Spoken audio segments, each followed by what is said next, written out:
उन्होंने मुझे बोल दिया एक 2 महीने पहले, जैसे कि मैं मुंबई से रिटर्न निकला उसके पहले, तो उन्होंने मुझे बोल दिया कि भाई तू सितंबर या अक्टूबर 2023 तुझे भागने का टाइम आएगा।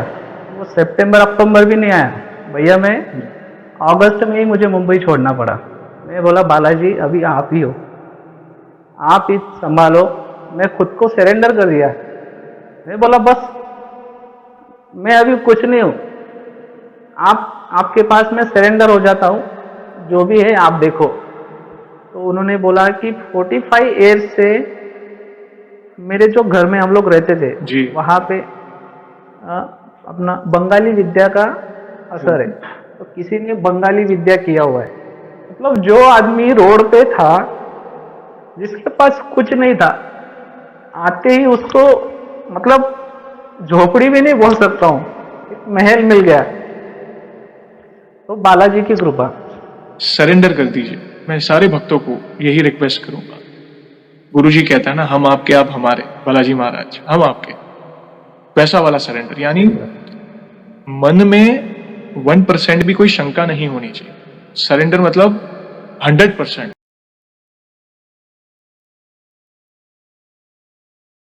जय श्री राम दोस्तों, कैसे हो आप? हमारे चैनल में आप सभी का स्वागत है। मैं हूं आपका दोस्त जयेश वाघेला, फाउंडर ऑफ धार्मिकस्टोरी.com एंड सीक्रेट मिस्ट्रीज। दोस्तों, आज मैं फिर से लौटा हूं एक और इंटरेस्टिंग वीडियो कॉल सेशन के साथ। हनुमान जी के भक्त ऑनलाइन है और उत्सुक हैं अपना अनुभव शेयर करने के लिए। और वीडियो में आगे बढ़ने से पहले आप सभी को बता दूं कि अगर आप भी हनुमान जी से जुड़े अपने अनुभव मुझसे इंस्टाग्राम वीडियो कॉल पर शेयर करना चाहते हैं, तो इंस्टाग्राम की लिंक मैंने डिस्क्रिप्शन में दी है, उस पर क्लिक करें, मुझे फॉलो करें और मैसेज करें। मैं जल्द से जल्द आपसे जुड़ूंगा और वीडियो कॉल सेशन शेड्यूल करूंगा। और अगर आप ईमेल के माध्यम से अपने अनुभव शेयर करना चाहते हैं तो हमारा ईमेल आईडी है dharmikstory@gmail.com। तो चलिए आगे बढ़ते हैं आज के इस वीडियो कॉल सेशन में। नमस्कार भैया, जय श्री राम आपको। नमस्कार भैया, जय श्री राम। आपका बहुत बहुत स्वागत है आज के इस वीडियो कॉल सेशन में और धन्यवाद भी जो आप अपना समय निकाल कर इनिशिएटिव ले रहे हैं हमारे प्रिय बालाजी से जुड़े अपने अनुभव शेयर करने के लिए। सबसे पहला सवाल भैया ये बताएं कि आपका पूरा नाम क्या है, आप कहाँ से बिलोंग करते हैं और आप क्या करते हैं? भैया मेरा नाम गणेश सोनार है। मैं महाराष्ट्र के धुलिया डिस्ट्रिक्ट से शिरपुर गांव से रहता हूँ। मैं ज्वेलरी का काम करता हूँ, ओके वहीं पे ऑर्नामेंट बनाने का, सोने का। हाँ, ऑर्नामेंट। ओके, बहुत अच्छा लगा जानकर। ऑर्नामेंट। भैया हम बहुत उत्सुक हैं आपके अनुभव को जानने के लिए। जैसे आपको पता है ये जो सेशन है हमारे प्रिय हनुमान जी से जुड़ा है, तो अगला सवाल उन्हीं से जुड़ा है। ये बताएं कि जीवन में सबसे पहले आप हनुमान जी से कब जुड़े, कैसे जुड़े, जीवन के किस मोड़ पर जुड़े, कौन से नित्य पाठ करते हैं, और शुरुआत की जर्नी के बाद जो भी आपके अनुभव रहे हैं जिसमें प्रभु ने जो भी असंभव कार्य संभव किए हो, उसे प्लीज आप डिटेल में साझा करें। भैया मैं पहले तो हनुमान जी को प्रणाम करूंगा और हनुमान चालीसा का पहला ये चौपाई बोल के शुरुआत करता हूँ। बिल्कुल। श्री गुरु चरण सरोज रज, निज मन मुकुर सुधारि, बरनउँ रघुबर बिमल जसु, जो दायकु फलचारि। सियावर रामचंद्र की जय, पवन सुत हनुमान की जय। भैया मेरे अनुभव ऐसे है, मैं मेरे गांव से ही बताता हूँ। गांव में मतलब मेरे पापा वगैरह खेती का ही काम करते थे, एकदम सीधे सरल स्वभाव के मम्मी पापा। हमारे घर में कुछ मतलब जो जैसे अब हम लोग बोलते हैं कि कोई वशीकरण, जादू टोना, ये ऐसी बात, मतलब वो घर में ही प्रॉब्लम था, वो समझ में नहीं आया।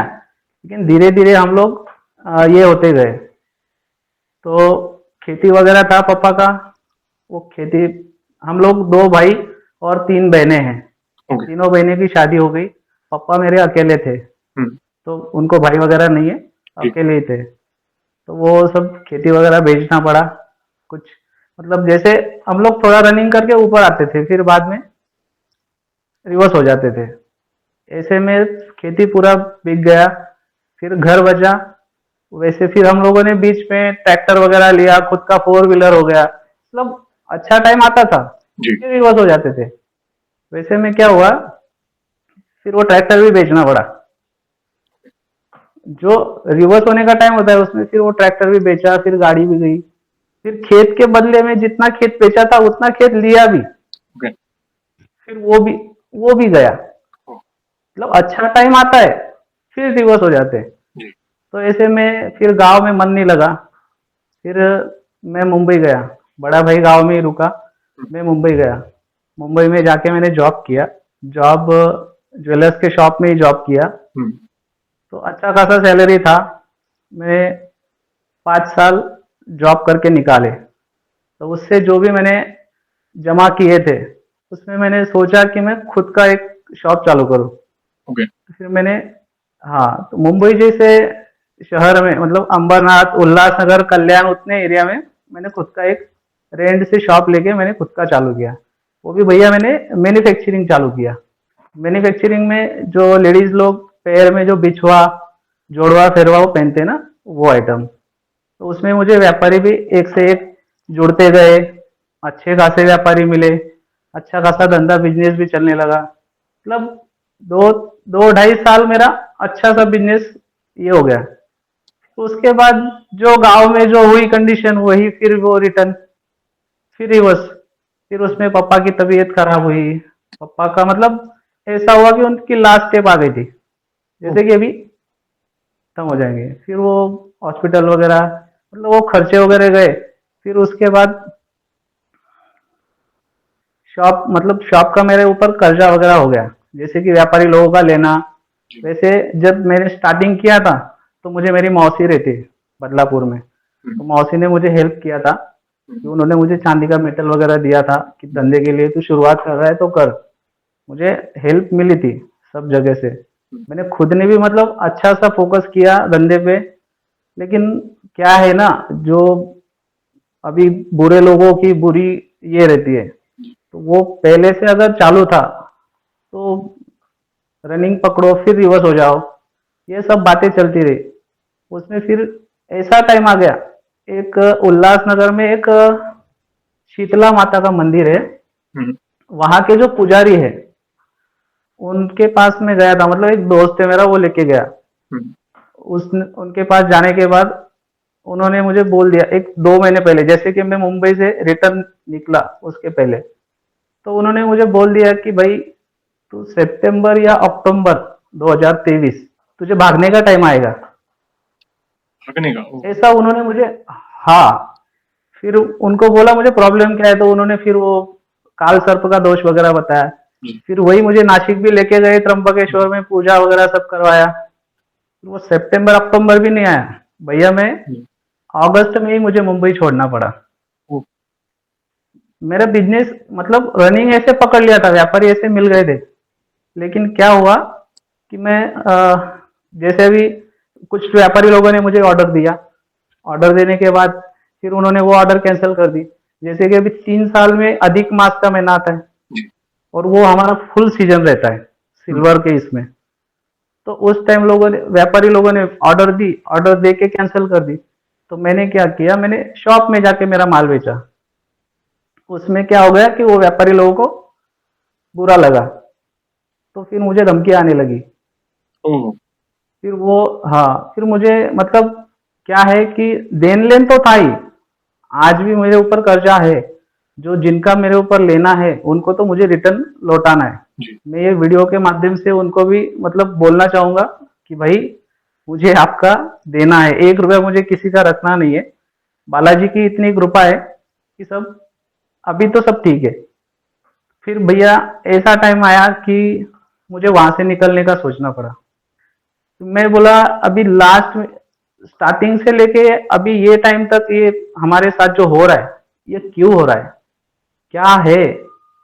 तो मैं बोला इसके जड़ तक जब तक नहीं जाऊंगा हम्म, तब तक। और क्या है ना, ऐसे टाइम में डिप्रेशन में आदमी क्या सोचता है कि कुछ कर ले। हम्म, लेकिन भैया मेरी फैमिली है, 3 बच्चे हैं, वाइफ है, मम्मी पापा है, भैया भाभी, मतलब 2 घरों का भैया भाभी और मिलके अच्छा खासा फैमिली है। जी। फिर वो सब सोच के मैंने पहले मम्मी पापा के साथ बच्चों को भाई के घर भेज दिया ट्रेवल्स में। और हम लोग सुबह सीधा कल्याण स्टेशन से बैठे बागेश्वर धाम निकले। जो ओके। बागेश्वर धाम जाने के टाइम मैंने बीच में एक स्टॉप लिया, भुसावल उतर के मेरी भांजी के घर पे मैंने बैग वगैरह रख दिया। फिर वहां से खाना खा के तुरंत रात को 9:30 की गाड़ी पकड़ी। हम्म, तो भैया स्टेशन पे गया, आधा घंटा भी नहीं हुआ, हम लोग बहुत थके हुए थे सफर से। तो जैसे ही गाड़ी में बैठे नींद लग गई, मैंने मोबाइल लिया और जेब में रखने से मैं बोला इधर उधर पलटी होऊंगा, मोबाइल टूट जाएगा। तो मैंने बैग में रख दिया, और थोड़ा आगे जाके गाड़ी स्लो होती है, हम्म, तो वहां सीट के नीचे से बैग खींच के चोर सीधा मतलब दरवाजे से हम्म, नीचे, तब तक वाइफ को नींद खुली, उसने आवाज दिया जोर से। हम्म, जैसे मैं दरवाजे तक भागा तब तक तो वो बैग लेके ओह, पटरी के वो साइड चला गया। तो भैया हमारे पास ना मोबाइल रहा, ना कपड़े रहे, जो बॉडी पे एक एक ड्रेस था, उसके पास जो एक वाइफ के पास बैग था, वो बैग में सिर्फ उसके कपड़े थे, कुछ बिछाने के लिए था, बस उतना ही बचा। फिर वहां से निकले, भाई को फोन कर दिया कि भैया देखो, क्योंकि ऐसी कंडीशन है भैया, हम्म, हम लोग वहां से निकल गए मुंबई से, अभी कोई भी सोचेगा, भाई भी यही सोचेगा कि इसका फोन नहीं लग रहा है, तो कुछ कर तो नहीं लिया होगा, चिंता होती है। ये मन में, हाँ ये मन में चिंता होती है। तो फिर भाई को एक बाजू वाले से मोबाइल लेके उसको कॉल कर दिया, मैं बोला भाई देख मेरा मोबाइल बैग हम्म, सब चोरी हो गया है, मेरे पास अभी मोबाइल नहीं है। तो उधर से 4 नंबर मैंने पेन से लिखवा के ले लिए। हम्म, तो मैं बोला मैं जहां भी जाऊं या मेरे पास कोई आए तो मैं 1-2 दिन बाद मैं आपको कॉल कर दिया करूंगा, हम्म, ये बोल के फिर भैया हम लोग छतरपुर स्टेशन उतरे जी, 12 बजे। तो मैंने पुलिस कंप्लेंट, मतलब मेरा नंबर वगैरह सब बंद करना था, हम्म, तो मैंने पुलिस कंप्लेंट करवा दी, और वहां से सीधा धाम के लिए गया। बागेश्वर धाम पहुंचे, जाते ही पहले फ्रेश होके बालाजी के दर्शन किए। मैं बोला बालाजी अभी आप ही हो, आप ही संभालो, मैं खुद को सरेंडर कर दिया। मैं बोला बस मैं अभी कुछ नहीं हूं, आप आपके पास मैं सरेंडर हो जाता हूं, जो भी है आप देखो। तो भैया मैं 15 दिन रुका, और जब तक मेरी अर्जी नहीं लगती, मैं ये सोच के ही गया था कि मैं बोला गुरुजी से तो मिलना है, बालाजी के दर्शन भी तो करने हैं, लेकिन मेरे फैमिली में या ये मेरे परिवार में स्टार्टिंग से जो प्रॉब्लम चल रहा है ये क्या है, वो मुझे समझना था। जी, क्योंकि भैया पूरे ही लॉस हो गए थे ना, कुछ नहीं बचा। जबकि मैं धाम तक पहुंच गया तो मैं खाली था, जो था वो भी चोरी हो गया। तो बालाजी से यही विनती की कि मैं बोला मैं जो काम के लिए आया हूँ बस मेरी अर्जी आप स्वीकार कर लो। तो भैया मैं 15 दिन वहां रुका, 15 दिन धाम, उस टाइम धाम पे ऐसा था, अभी तो फिलहाल मतलब बहुत से ये हो गए सुविधा हो गई। कि रास्ते बन गए, राइट। बहुत सी सुविधा हो गई। उस टाइम परिक्रमा जो लगाते थे, 21 परिक्रमा करनी पड़ती है, वहां पे अर्जी का नारियल बांधते हैं। मैंने आपके बहुत से वीडियोस है, उसमें अर्जी कैसे लगाते हैं वो सब जी, उसमें भी सुना। लेकिन मैंने खुद वहां का अनुभव मैं आपको बोलता हूँ कि मैंने मुंबई से ही अर्जी लगाई थी। राइट, हाँ, तो वो अर्जी का नारियल भी वो बैग में ही गया। मैं बोला वो बालाजी की इच्छा हो। तो फिर मैंने वहां ना एक नारियल नया लेके 21 हम्म, परिक्रमा करके, परिक्रमा उस टाइम बहुत बड़ी थी भैया, हम्म, मतलब पूरा एक वो शॉप को ऐसे राउंड करके पूरा बहुत बड़ा परिक्रमा था, अभी तो छोटा हो गया फिर भी। पहले 1 किलोमीटर से ज्यादा था ना, 1 से 1.25 किलोमीटर हाँ में एक एक किलो परिक्रमा हाँ, था। यस। हाँ और अभी 1 किलोमीटर से भी कम हो गया। हाँ, तो उस टाइम वहां पे हम लोग रोज सेवा देते थे, सुबह शाम, मतलब बस जो मंदिर का जो गेट बना हुआ है ना, हम्म, गेट के बाजू में ही जो 1.25 लाख हनुमान चालीसा का हवन हुआ था, ओहो, तो हवन के पास ही हम लोग नीचे बिछा के वहां सोते थे।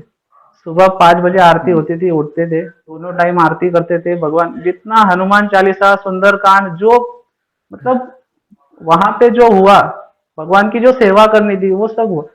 हम लोग सेवा में जाते थे, हम्म, वाइफ जाती थी रोटियां बनाने, फिर कुछ सब्जी काटने, जी, जी, मतलब ऐसी सेवा करते थे। फिर वो जो भभूति देते, जी, जी, भभूति का पुड़िया वगैरह वो बांधने के लिए, राइट, मतलब ऐसी छोटी छोटी सेवाएं हम लोग वहां देते थे। तो गुरुजी का तो वैसे धाम पे अगर गुरुजी रहे तो गुरुजी का दर्शन तो होता ही है, बताइए। दूर से हो भले पास से हो, लेकिन दर्शन उनका होता है। तो ऐसे ही वो राम दरबार में बैठे थे कि बोले अभी सब आ जाओ एक एक करके, तो राम दरबार में उनके दर्शन हुए। और भैया मैं एक भूल गया, मैंने अंबरनाथ में जब वो आए थे जी, जी, गुरुजी, वहां, हाँ वहां पे उनकी कथा थी, 3 दिन की कथा थी। जी, तो वैसे मुंबई में 3 बार उनका प्रोग्राम हुआ, तो तीनों बार मैंने अटेंड किया। तीनों बार यही सोच के कि चलो अपनी अर्जी स्वीकार हो जाए। तो अंबरनाथ में नहीं ये हुआ। तो फिर मैंने एक सोचा, उन्होंने अनाउंसमेंट किया गुरु दीक्षा के लिए। जी। तो मैं सोचा मुझे बस इनके चरणों में जाना ही है, तो क्यों ना अभी गुरु खुद बोल रहे हैं कि भाई गुरु दीक्षा ले लो, तो मैं बोला, तो मैंने गया गुरु दीक्षा ली। जिनके यहाँ रुके थे वो अभिजीत अभिजीत भाई है, वो भी बहुत अच्छे है। हम्म, वो पीछे जलगांव में भी प्रोग्राम था, उस टाइम भी मिले थे। उनको भी मैं धन्यवाद करूंगा। उनके घर पे गया भैया, तो गुरु जी के चरणों में बैठ के उन्होंने मुझे, जैसे आपने उनके वीडियो देखे होंगे, उन्होंने मुझे उठाया और ऐसे गले से लगा लिया, ऐसे पकड़ लिया गले से। तब ऐसे फील हुआ मुझे कि वो जो खुशी थी वो मैं ये नहीं कर सकता। 10 सितंबर के दिन दरबार लगा, और भैया वैसा दरबार मैंने आज तक नहीं देखा। ओके। हाँ, तो भैया उस दिन बारिश का मौसम था, बहुत जोरों से बारिश हो रही थी। जी। तो मैं एक पेड़ था, पेड़ के पास में बैठा था वाइप और मैं। तो भैया जैसे मैं ऊपर पेड़ पे चढ़ गया, और पेड़ पे चढ़ के मेरी माला का जाप चालू ही था, कंटिन्यू राम राम राम राम राम राम राम राम माला जप रहा था। 2-3 अर्जी उन्होंने लगाए, 2-3 लोगों को बुलाया, और जैसे ही उन्होंने मतलब बोला कि अरे ओ भाई साहब, पेड़ पे टंगे हुए, गले में गोमुखी पहना है, जी। जल्दी से आ जा, तेरी अर्जी स्वीकार हो गई है। ओ। हाँ, और भगवान ऐसी मतलब ऐसी लीला हुई कि मैं तो मतलब वो पेड़ पे ही ऐसा ऐसा लग रहा था कि छलांग मार देनी चाहिए। लेकिन मैंने उनको वहां से ही नमस्कार किया, मैं बोला गुरु जी, और नीचे उतरा। वो बोले आगे के लगे न कटा, वो पेड़ पे भगवान रहते हैं। तू पेड़ पे चढ़ गया। तो मैं गया उनके पास, मेरी जो भी मतलब जो भी मन में जो भी शंकाएं थी, जो भी मेरे सवाल थे, उन्होंने पहले ही लिखे सब रख दिए, और पूछा कि भाई क्या है, आप बताओ आपकी क्या समस्या है। मैं बोला गुरुजी आपको सब मालूम है। तो उन्होंने बोला कि 45 ईयर्स से मेरे जो घर में हम लोग रहते थे, जी। वहां पे अ, अपना बंगाली विद्या का असर है। तो किसी ने बंगाली विद्या किया हुआ है। तो भैया अभी 45 ईयर्स, मुझे तो मैं 25 साल से समझ रहा था, 25 या 30 साल से, लेकिन 45 ईयर्स मेरे पापा के कोई कजिन थे, वो उनके बाजू में पड़ोस में वो पंडित रहते थे, वो बंगाली थे। तो उनको कुछ पूजा करने मेरे पापा लाए थे 45 ईयर्स 45। पहले। तो उन्होंने ऐसा कुछ उल्टा करके रखा था। तो मैंने उनको बोले आपने वो घर बेच दिया, आपका खेती बिक गया, आपका वो घर भी बिक गया। मैंने बोला वो घर बिकने के बाद तो हम लोगों का छुटका हो जा, मतलब उसमें से ये हो जाना चाहिए।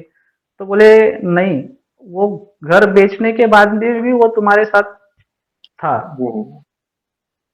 तो इतने पीड़ा में थे भैया कि घर में कोई बीमार होगा। मेरी माताजी छत से गिर गई, हाथ फ्रैक्चर हो गया, फिर पैर फ्रैक्चर हुआ, उसके बाद रीढ़ की हड्डी है उसमें फ्रैक्चर आया। मतलब बहुत से हादसे, ऐसे ऐसे हादसे हुए ना कि हम लोग बस, बाकी लोग बोलते हैं कि अभी शौक पानी कुछ मतलब कुछ है नहीं, ना कोई व्यसन है, ना कोई ड्रिंक करते, ना कुछ करते। तो भाई कैसे कर्जा हो गया तुम लोगों पे, कैसे तुम लोगों ने खेती बेच दी, कैसे यह सब हुआ। तो अभी लोगों को थोड़ी ना बोल सकते कि भाई क्या प्रॉब्लम है। मैं तो ये प्रॉब्लम का सॉल्यूशन ढूंढ रहा था कि ये प्रॉब्लम सॉल्व कैसे होगा। तो मेरे पास ये लास्ट यही ऑप्शन था कि मैं बस बालाजी के चरणों में जाके पड़ जाऊं बस।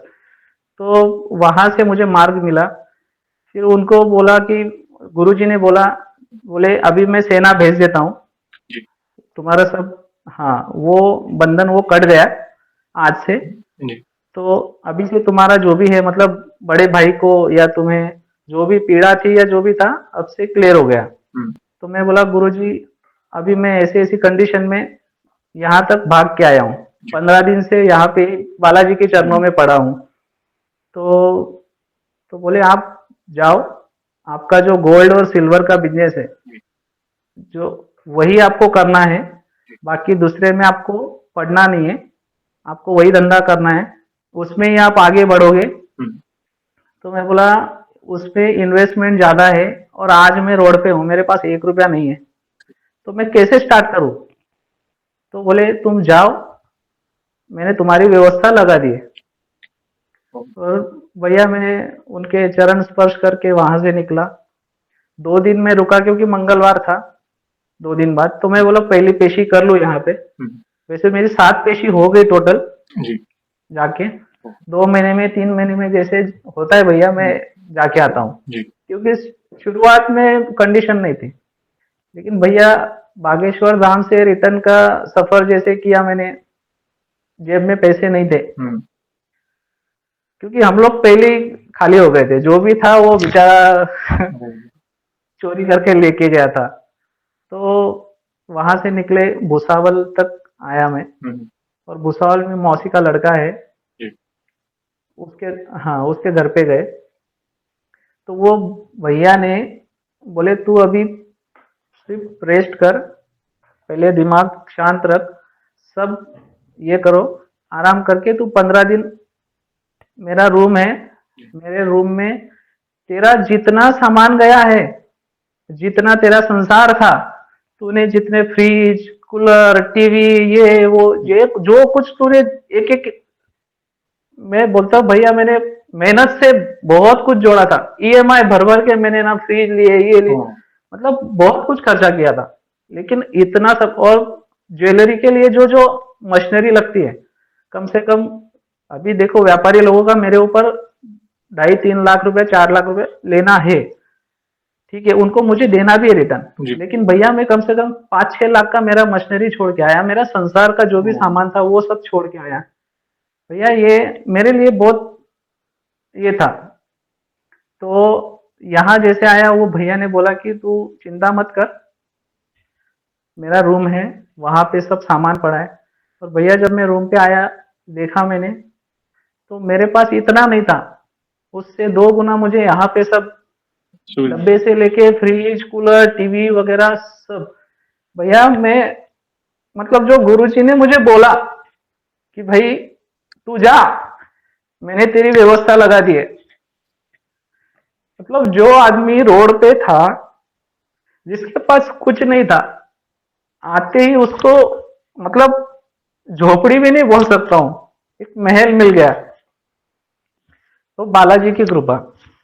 भैया वो जो मौसी का लड़का है मेरा, वो मतलब मेरे लिए बालाजी जैसे ही है, क्योंकि वो हर दम बालाजी जैसे मेरे पीछे खड़े रहते हैं।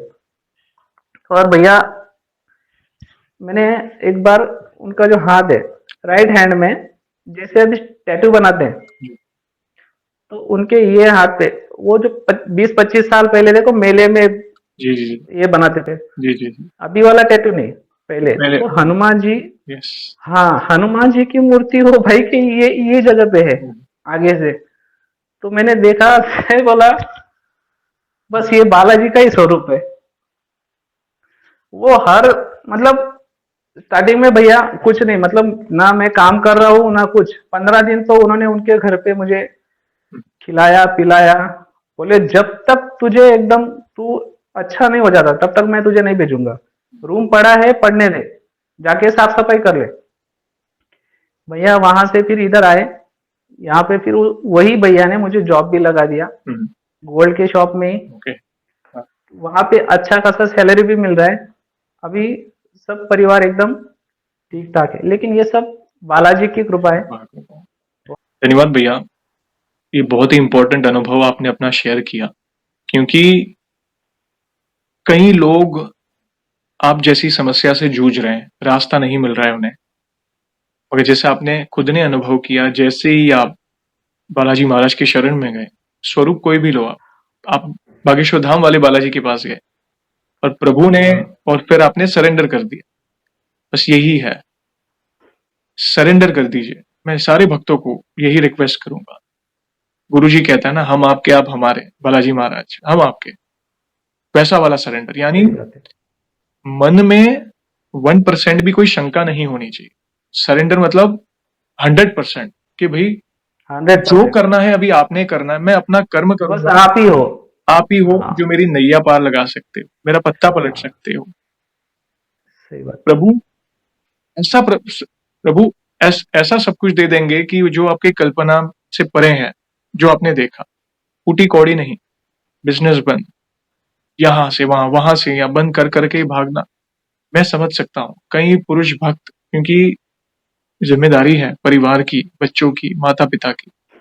कई बार एक व्यक्ति पे सब कुछ अगर डिपेंड हो, तो मैं समझ सकता हूँ कि उस व्यक्ति की क्या हालत होगी। लेकिन देखिए, सभी भक्तों के साथ है। आप पर बालाजी महाराज का आशीर्वाद है, साथ ही गुरुजनों का भी आशीर्वाद है। मुझे ये बहुत ही इम्पोर्टेंट टॉपिक है कि लोग तंत्र मंत्र करते हैं, वशीकरण करते हैं, ऊपरी हवा हुए भेजते हैं। मतलब मुझे ये नहीं पता चल रहा है कि ये ऐसी प्रवृत्ति के लोग ऐसा क्यों कर रहे हैं। मतलब मुझे, क्यों क्योंकि करते हैं? भले ये हमारा प्रारब्ध होगा जो हमें भोगना है पिछले जन्म का, वो उस इंसान को निमित्त बनाकर, मगर वो इंसान ने भी अपनी अपनी कब्र खोद डाली, ऐसा समझिए। क्योंकि आप जैसा करोगे वैसा ही आपको आएगा। ये मैंने कई भक्तों से सुना है कि अरे पता है हमारे ताऊ जी ने काला जादू किया था, अरे पता है हमारी चाची ने काला जादू किया था, हमारे एक पड़ोस ने कहा। तो ये काला जादू क्यों करवाते हैं? ये क्यों ये करवाते हैं? मतलब लोग किस हद तक जा सकते हैं? आप सोचें कि अगर गुरु जी के पास तो वो शक्तियां हैं, उनके को तो सब बहुत पता है। शक्तियाँ है। 45 साल, 45 साल यानी इंसान की 2 से 3 पीढ़ी मतलब सफर करती है, वही सफर वही। करती है कि अगर कुछ करने जाओ तो वापस सब कुछ सेट होने के बाद वापस बैकफुट पे आना, करने जाओ सब अच्छा है, वापस बैकफुट पे आना। और ऐसी स्थिति यानी कि आपको घर बार छोड़ के जाना पड़ा, पैरों तले जमीन हिल जाती है जब ऐसे मन में भैया। विचार भी आते हैं। मगर अब चिंता ना कर, देखिए अब प्रभु की शरण में है, आपकी नीयत अच्छी है। देखिए, कई बार हाँ हमारी भैया। नीयत भी अच्छी होती है कि हम पैसे चुका दें, मगर अभी व्यवस्था नहीं है। बस वो नीयत अच्छी है ना, तो प्रभु भी आपका साथ देंगे। एक दिन ऐसा आएगा कि आपके सर पर 1 रुपए का भी कर्जा नहीं होगा, क्योंकि संभालने वाले बालाजी महाराज है। उन्होंने बाकी वो ऐसे। पीछे बैठे हैं भैया। यस, आप थोड़ा कैमरा ऊपर करके सारे भक्तजन को दर्शन करा दीजिए, मेरी रिक्वेस्ट है प्लीज। जय श्री राम। ओके, बागेश्वर धाम का ही स्वरूप, क्या बात है। जय श्री राम प्रभु, जय श्री राम। धन्यवाद भैया, बहुत सुंदर दर्शन। तो वे वो आपके, बोलते हैं चिंता मत कर, मैं बैठा हूँ। ये तो जब भी हम स्ट्रेस्ड आउट होते हैं, डिप्रेस होते हैं, या जीवन में अंधकार छा जाता है, या कुछ मन करता है कि अरे अब तो जान दे देनी, तो ऐसा कोई घोर पाप ना करें, कितने भी स्ट्रेस्ड आउट क्यों ना हो, प्रभु के सामने बैठ जाए। हाँ, यही। बस भैया मैंने भक्ति नहीं बस छोड़ी। बस वही है। क्योंकि ज्यादातर मैंने लोगों का मैंने विश्वास भक्ति डगमगा जाता है। ज्यादातर लोगों का, अगर कठिन परिस्थिति में बोलेंगे भगवान भी नहीं है, ऐसे भी लोग हैं, अरे भगवान क्यों दुख दे रहे हैं। ये बहुत इंपॉर्टेंट है कि आपने भक्ति नहीं छोड़ी। आप सोचे, हाँ, आपने सब कुछ वर्स्ट लास्ट लेवल तक देख दिया कि कितना बुरा हो सकता है एक इंसान के साथ, आपने सब देखा। मगर देखिए उस, हाँ, आप, भक्ति भी चल रही थी। अगर भक्ति ना चल रही हाँ, होती तो और सोचो, और कितना खराब समय आता। आप सोचे, प्रारब्ध था, कोई बात नहीं, प्रभु के शरण में थे, प्रभु ने बल दिया, ये सिचुएशन भी निकल गई। यहां तक लाया है तो आगे भी वही लेकर जाएंगे आपको। वही लेकर जाएगा। Please please continue. तो भैया आगे, तो आगे का ऐसा है कि वही भैया यहाँ पे जॉब लगने के बाद अभी 2 साल हो गए। 2 साल से मेरे परिवार में ना बड़े भाई के घर पे ना मेरे घर में कोई हॉस्पिटलाइजेशन, कोई खर्चा नहीं है, कुछ नहीं। बालाजी की कृपा से सब ठीक चल रहा है। और बीच में मैं कष्टभंजन गया था सारंगपुर हो। अभी। हाँ, सहारनपुर भैया। मतलब 8 दिन पहले, जैसे 29 मार्च, शनिवार था। जी। और उस टाइम कुछ सूर्य ग्रहण या कुछ था। ओके। लेकिन वो बड़ा शनिवार था। और वो ऐसे ही मोबाइल में रील देखते देखते रील आया कि सारंगपुर आप 29 मार्च को अगर जाते हो, मतलब बहुत लाभदायक है जी। कि आपको जाना चाहिए। तो मैं बोला, भगवान आप बुलाओगे तो जरूर आऊंगा। मेरी तो मतलब मैंने सोचा भी नहीं था ऐसे सपना। लेकिन वही भाई, मौसी का लड़का, जी। अचानक ट्रिप निकाली भैया। पूरी फैमिली, मौसी, मैं, भाभी, बच्चे। तो हम लोग गए। यहाँ से जाते जाते जैसे सरदार वल्लभ भाई, स्टैच्यू ऑफ यूनिटी, यस। फिर चोटीला चोटीला माता के दर्शन किए। चामुंडा माता हमारी हाँ, कुल देवी है, फिर क्या बात। हाँ, फिर वहां से हम लोग द्वारका गए। जी। द्वारका में भी भैया मेरी इच्छा थी कि मैं हनुमान जी का और उनके पुत्र मकर ध्वज, भैया उधर दोनों का वो मंदिर है, बेट द्वारका में। द्वारका द्वारका बेट द्वारका में, तो वहां भी गए भैया, वो भी दर्शन हुआ। फिर वहां से हम लोग सोमनाथ गए, सोमनाथ के दर्शन किए। फिर 28 तारीख को रात को बराबर हम लोग सारंगपुर पहुंचे, बराबर 28 तारीख को रात को। फिर वहां जाके बस सुबह ये लोग सब सोए थे, मैं 5 बजे उठा और बस नहा धो के निकल पड़ा मंदिर के लिए। फिर गया तो भैया दर्शन के लिए, जैसे मेन गेट से अंदर जाने के लिए भीड़ थी, वो सब छोड़ दिया उन्होंने, और जैसे हम लोग अंदर गए सब दरवाजे बंद। अंदर जाने के बाद भैया उन्होंने उनका साज श्रृंगार, फिर वो प्रसाद भोग चढ़ाते हैं, भोग मतलब 1 घंटा में उनके सामने, जैसे फिर वो पर्दे खुले और दादाजी जैसे दिखे, बोला इतना रोया मैं, उतना रोया। भगवान के पहली पहली बार गया, मैं पहली बार गया वहां पे, बहुत अच्छा लगा और ऐसे दर्शन दिए कि मन एकदम तृप्त हो गया। 1 घंटा आरती भी मिली मुझे वही, मतलब उनको जो करवाना होता है वो करवा लेते भैया। हम तो एक मतलब तुच्छ, अच्छा भक्त। हाँ भक्त है, बस वो करवा लेते अपने आप। बहुत सुंदर अनुभव भैया। देखिए बालाजी हाँ महाराज जो हो रहा है उनकी कृपा से हो रहा है, चाहे हम बागेश्वर धाम का स्वरूप कहें, चाहे हम सालंगपुर कष्टभंजन कहे, सालासर कहे या संकट मोचन, ये तो हर जगह है। प्लीज और भैया एक, हाँ एक और है यहाँ जलगांव में, एक बहुत पौराणिक, मतलब रामायण काल से, जैसे वनवास में राम जी आए थे जी। पैदल चल के, तो चित्रकूट से निकल के जब वो पंचवटी गए, तो उस टाइम बीच में जो सफर है, तो वहां पे सातपुड़ा पर्वत की जो ये लगती है, वहां बीच में शरभंग ऋषि करके ऋषि थे, उनको चर्म रोग का ये था। तो वहां आके माता सीता, प्रभु राम जी और लक्ष्मण भैया ये वहां रुके, तो वो ऋषि को चर्म रोग देख के फिर श्री राम जी ने बाण छोड़े, एक बाण उनब देव में, एक बाण सुनब देव और एक एमपी में, ऐसे 3 बाण गए। वहां तीनों जगह पे गर्म पानी निकलता है, जैसे सूरत में उनई में गर्म पानी निकलता है वैसे यहाँ, लेकिन इसका चमत्कारी ये है कि ये जो जल है, इससे आपके कैसा भी त्वचा रोग हो, वो त्वचा रोग अच्छा होता है। अच्छा हो।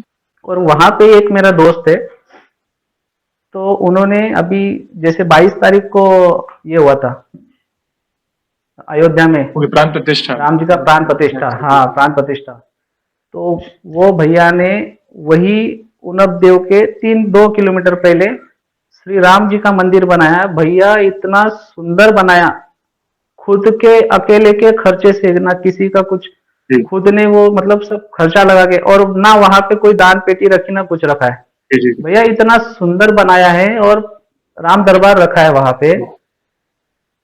मतलब जो भगवान की जो मूर्त है ना, वो बोलने को करती है, इतना पावरफुल। और मतलब जैसे वनवास में ये प्रभु आए थे, तो भक्त तो आते ही है, तो हनुमान जी वहां स्वयं प्रकट है। उस मंदिर का नाम ही श्रीमंत मोठा मारुति, मोठा बोले तो आपके इधर वो मोटा भाई नहीं, मोठा बोले तो बड़ा, श्रीमंत मोठा मारुति करके वो मंदिर का नाम है भैया, बहुत अच्छा है। वहां पे भी मैंने बहुत बहुत से अनुभव ये किए। तो विशेष कृपा है भैया, मतलब मैं तो यही कहता हूँ, इसलिए सारे अनुभव हो रहे हैं आपको। आगे अगले अनुभव पे जाने से पहले एक छोटा सा सवाल पूछना चाहूंगा आपसे। जैसे कई भक्त मुझे कहते हैं कि आप पूछा करें, जैसे आप गृहस्थ हैं, अपना काम भी कर रहे हैं, घर की जिम्मेदारियां भी निभा रहे हैं, और साथ ही साथ भक्ति में भी आगे बढ़ रहे हैं, तो वैसे आपकी दिनचर्या कैसी है? नित्य कौन से पाठ वगैरह करते हैं क्या? मतलब सुबह से उठकर क्या दिनचर्या है पूजा भक्ति में हनुमान जी के लिए डेडिकेशन, प्लीज बताएं। आपको देखकर कोई ना कोई इंस्पायर होगा। तो भैया जो गुरु जी ने मंत्र दिया हुआ है वो गुरु मंत्र की माला करता हूँ। और जो धाम के जो 3 मंत्र है, 3 मंत्रों की माला, मतलब जैसे ओम बागेश्वराय नमः, ग्रेट। ओम सन्यासी देवाय नमः और ओम हम हनुमते नमः। ये 3 माला का जाप, मतलब ये हर रोज का माला जाप है। उसके बाद भैया मैंने आपके वीडियोस देख के मैंने संकल्प लिया था। संकल्प के बारे में मुझे कुछ पता नहीं था। वैसे मैंने मुंबई में ही स्टार्ट किया था जी। तो पहला संकल्प मैंने 100 हनुमान चालीसा का लिया था। और वो 100 हनुमान चालीसा, हाँ, तो बहुत बार ट्राई किया, नहीं हुआ था, लेकिन एक बार हुआ। उसके बाद यहाँ आने के बाद मैंने जैसे धाम से आया, मैंने 40 दिन का सुंदरकांड का संकल्प लिया था। भैया वो 40 दिन मैंने सुंदरकांड हर रोज, ना कहीं, अगर मैं कहीं बाहर गया हूँ फिर भी मैं रिटर्न आके करता था, मतलब गैप नहीं हुआ कुछ नहीं। और बाकी एक मंदिर है इधर पास में ही, वो भी मैंने आपको सिरसा हनुमान जी, मतलब यहाँ पे जलगांव में वो प्रसिद्ध है जी। हनुमान जी का जो मुकुट है मंदिर का, ऊपर मुकुट नहीं है, बारिश आओ धूप आओ हनुमान जी ऐसे ही खुले रहेंगे। मंदिर पूरा बना है, अंदर मंदिर बहुत अच्छा बनाया हुआ है, बाकी बस ऊपर सर पे मुकुट नहीं है। जी। वो बनने ही नहीं देते, वो उनकी महिमा ही अलग है। हाँ, और जो आपकी मन की इच्छा होगी वहां पे एक गोला लगाया जाता है उनको। आपकी इच्छा अगर पूरी होनी है तो वो गोला जैसे आपके नाम से लगाएंगे, आप इच्छा बोलेंगे तो वो गोला नीचे गिरेगा। मान्यता होगी वहां पे। हाँ, अगर मान्यता है, और अगर नहीं गिरा तो फिर आपका मतलब और भी टाइम लगने वाला है। ऐसा, हाँ ऐसा है। तो वहां मैंने 11 मंगलवार का संकल्प लिया था कि मैं 11 मंगलवार आपके दर्शन करने आऊंगा। तो मैं 5वां मंगलवार था, 5वें मंगलवार मैंने बस हनुमान चालीसा का पाठ किया, 11 हनुमान चालीसा पढ़ता था उनके सामने बैठ के, और बोला कि मैं बोला देखो हनुमान जी, इतने दिन से तो आ रहा हूँ प्रभु, बस आपके दर्शन की अभिलाषा है, इतनी इच्छा पूरी कर दो। भले आप वानर रूप में दो, कोई भी रूप में दो, लेकिन मुझे दर्शन दे दो। भैया 5 मिनट में वहां से बाहर निकला मंदिर से, पूरी वानर सेना हाजिर। हाँ, और भैया वो जगह ऐसी है कि वहां पे मतलब सिर्फ फूल और वो ये बेचने वाले, बाकी आपको फल फ्रूट वगैरह कुछ नहीं मिलेगा। तो उनका ही ट्रस्ट का एक ऑफिस है, वहां गया, मैं बोला मुझे उनको कुछ खिलाना है, तो प्लीज आप, तो जलगांव तो आपको मालूम है कि केले के इससे फेमस है, यहाँ केला बहुत पकता है। तो उन्होंने पूरा केले का मतलब झाड़ से जो तोड़ के लाते ना, वो पूरा का पूरा दे दिया। मैं बोला भैया इसका कितना हुआ? तो बोले कुछ नहीं, आप दान पेटी में जो डालना है डाल देना। तो भैया पूरे मतलब केले सबको एक एक करके सबको खिलाए, बच्चे थे बड़े थे, पूरी वानर सेना दी मतलब, और मेरे पापा भी साथ में थे उस दिन। तो बहुत बहुत अच्छा लगा उस दिन।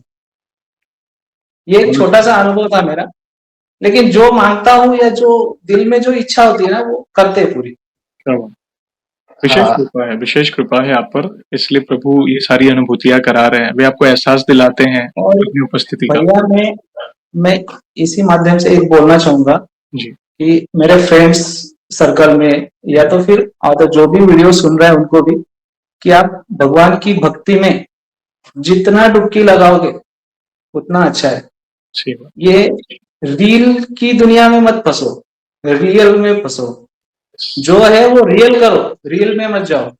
रील के वजह से आज के बच्चों का क्या नुकसान हो रहा है वो सब देख रहे हैं। जो बच्चे हैं अभी, आज मेरे बच्चों के आपको मैं बोलता हूँ भैया, एक मेरा 3 साल से बच्चा छोटा है, मतलब 3 साल का था तब से वो हनुमान चालीसा उसकी कंठस्थ है, पाठ। हनुमान चालीसा आप उसको इतने स्पीड में बोलता है, हम्म, फुल स्पीड में। तो वो उसको उस टाइम से ये तो डेली, अभी जैसे स्कूल में जाने लगा तो मेरे तीनों बच्चे, 2 लड़की है, 1 लड़का है।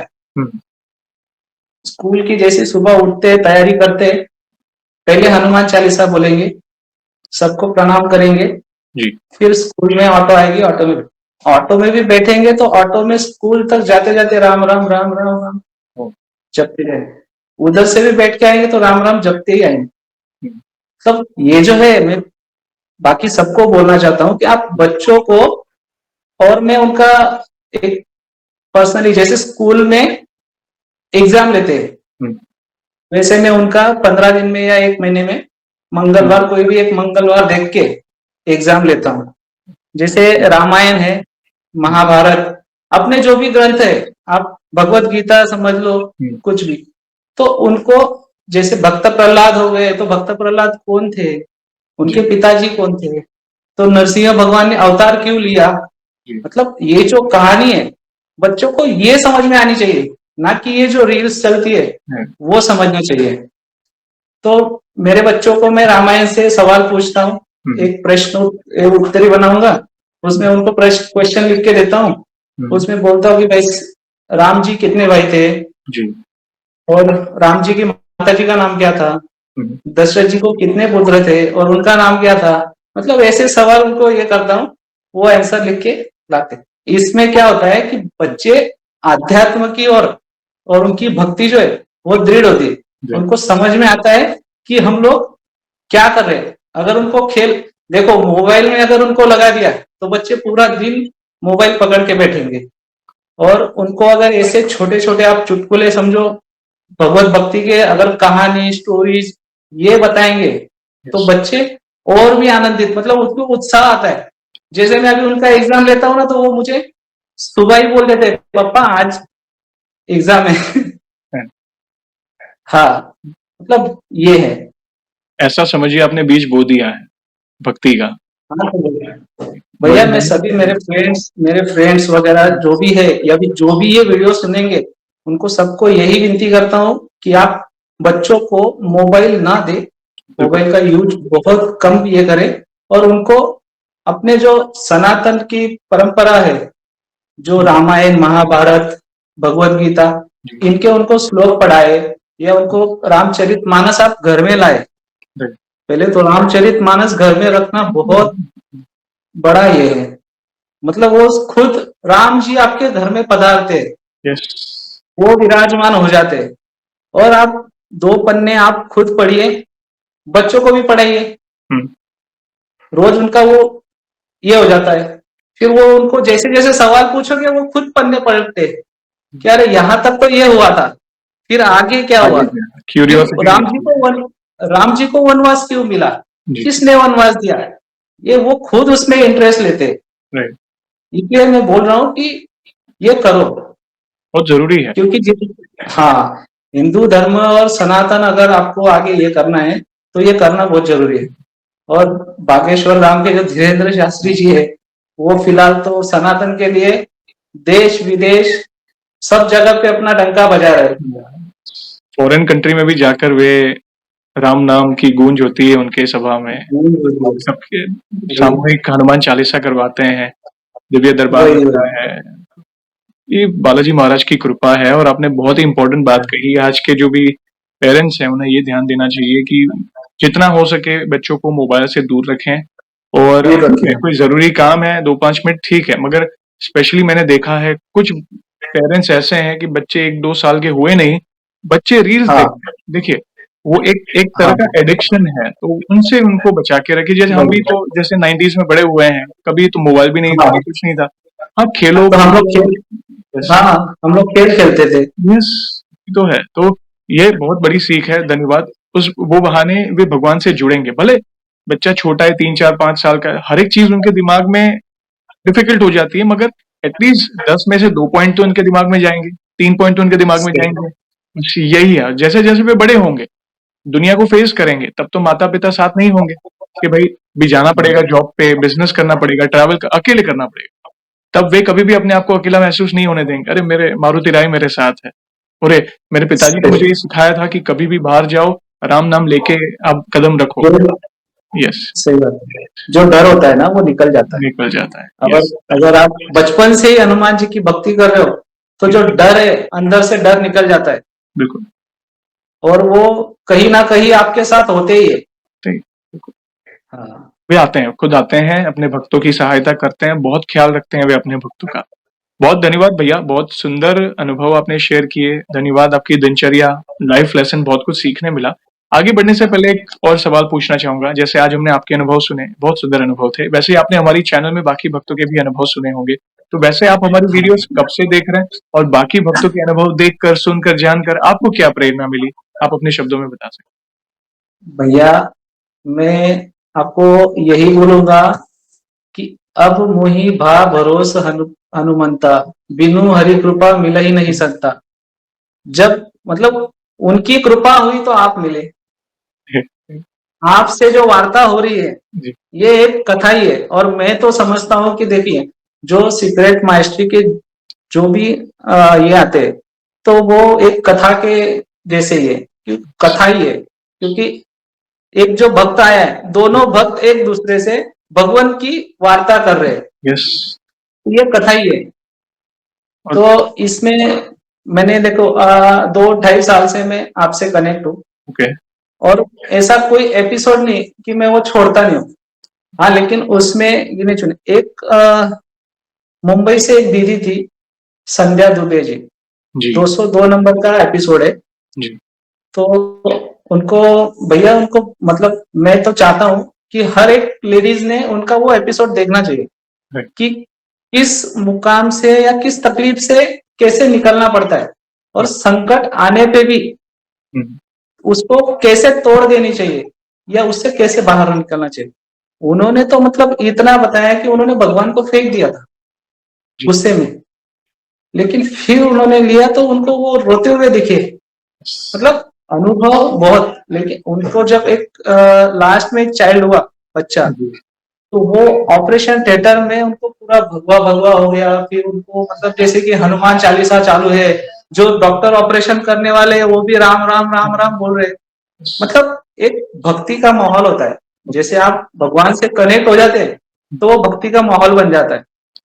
तो मैं चाहता हूँ कि जो भी लेडीज लोग हैं उन्होंने टीवी की सीरियल्स छोड़ के अगर वो हनुमान जी की भक्ति, और ऐसा कुछ नहीं है, ये जूने मतलब पुराने लोगों की का ये है कि भाई लेडीज लोग पूजा नहीं कर सकते या ये नहीं कर सकते। आपके वीडियो से मैंने बहुत कुछ सीखा है, अरे, और मैं आप भी उसमें आप भी समझा दीजिए कि लेडीज लोगों को सब मतलब हनुमान जी की पूजा भाई पिताजी yes, ये समझ के वो पूजा कर सकते हैं। कर सकते हैं, बिल्कुल कर सकते हैं। हाँ, और एक 115 नंबर का एपिसोड है, वो दीपा दीदी, वो भी कांदिवली से थे, उनके भी अनुभव बढ़िया थे। और एक दीदी थी बबीता पुष्कर करके, उन्होंने 40 दिन हनुमान चालीसा का, और एक संकल्प उन्होंने ऐसा लिया था कि धीरेन्द्र शास्त्री जी बागेश्वर धाम के जो गुरु सरकार है उनके जो गुरु जी है राम भद्राचार्य जी, जब तक वो दर्शन नहीं देंगे वो खाना नहीं खाएंगे। मैं तो वो दीदी को प्रणाम करता हूँ यही से, अगर वो सुन रहे या वे वीडियो सुनेंगे तो उनके भी बहुत अच्छे अनुभव थे भैया। और आपकी दीदी मेरी छोटी जो बहन। मुंबई में रहती है, हाँ आपकी बहन, उनके भी मैंने, आपने जब आपके खुद के अनुभव बोले थे जबकि आपके पापा को एडमिट किया था या कुछ, मैंने वो भी सुना था भैया। मतलब मैं कनेक्ट हुआ आपसे, और मैं तो चाहता हूँ कि हर कोई आपसे कनेक्ट हो और भक्ति मार्ग में आगे बढ़े। हाँ, मैं यही चाहता हूँ। धन्यवाद भैया, थैंक यू। ऐसे ही प्यार और सपोर्ट करते रहें। देखिए, कराने वाले प्रभु हैं, सारे भक्तों को जोड़ने वाले प्रभु हैं। उनकी इच्छा के बिना कुछ नहीं होता। जो हो रहा है उनके, सही, आज हम मिले हैं, आपके मुख से सत्संग हो रहा है, दो भाई मिलके प्रभु के नाम का सत्संग करिए, उनकी इच्छा है। बाकी आप कहाँ बैठे, हम कहाँ बैठे, जीवन में कभी मिले नहीं, मगर ये उनकी कृपा से माला में सब जुड़ रहे हैं, राम नाम की माला में सब जुड़ रहे नहीं, मैंने सोचा भी नहीं था कि मेरा आपसे मतलब बोलना बातचीत होगी, लेकिन ये सब उनकी कृपा है। मैंने बस आपको मैसेज डाला, आपने रिप्लाई, मैं बोला रिप्लाई 2-2 4-4 महीने किसी को जाता नहीं होगा, क्योंकि इतने ये है आपके भक्त लोग इतने बढ़ गए इसमें। देखो भैया, हम लोग बेजान पत्थर थे जिसपे आपने राम नाम लिख दिया है। अरे और राम और नहीं, जिसने, हाँ, आपने राम नाम लिख दिया है और राम नाम की भक्ति में लगा दिया है। मैं यही बोलूंगा, ये सर्वश्रेष्ठ काम है जो आप कर रहे हो। और भैया एक भैया थे उनका, हाँ, उन्होंने वो यहाँ नहीं, फॉरेन कंट्री में, बाहर है, जी, अनुराग सहाय जी, सिडनी से, ऑस्ट्रेलिया से, ऑस्ट्रेलिया ऑस्ट्रेलिया से। भैया उन्होंने एक बात कही थी जो मैं मतलब हर दम देखते रहता हूँ, आपके पीछे जो है ना जी जी। हनुमान जी, बस आप उनके जैसे ही होते जा रहे हो। अरे ये उन्होंने भी कहा था और मैंने भी बहुत बार गौर किया। धन्यवाद भैया, थैंक यू वेरी मच। ऐसे ही प्यार और सपोर्ट करते रहें, बस कराने वाले प्रभु हैं। और इन फ्यूचर भी ऐसी कोई भी अनुभूति हो आपको तो अवश्य होगी। आप दिन ब दिन आपकी भक्ति बढ़ती जा रही है, तो हमसे अवश्य जुड़िएगा, हम फिर से आपके अनुभव को भक्तों तक पहुंचाएंगे। और जाने से पहले एक आखिरी सवाल पूछना चाहूंगा। वैसे तो देखिए हमारे पास इतना सामर्थ्य तो नहीं है, मगर फिर भी वन लाइन में हमारे प्रिय बालाजी महाराज का बखान करना चाहें तो किस तरह करना चाहेंगे आप? सब सुख लहे तुम्हारी सरना, तुम रक्षक काहू को डरना। जब वो साथ में है तो डर काहेगा। सारे सुख उनकी शरण में है, सब सुख लहे तुम्हारी शरण, सारे सुख उनकी शरण में है। हाँ, और जब आप हमारे रक्षक हैं तो हमें किसी भी चीज की चिंता करने की आवश्यकता नहीं है, हमें कोई डर नहीं है।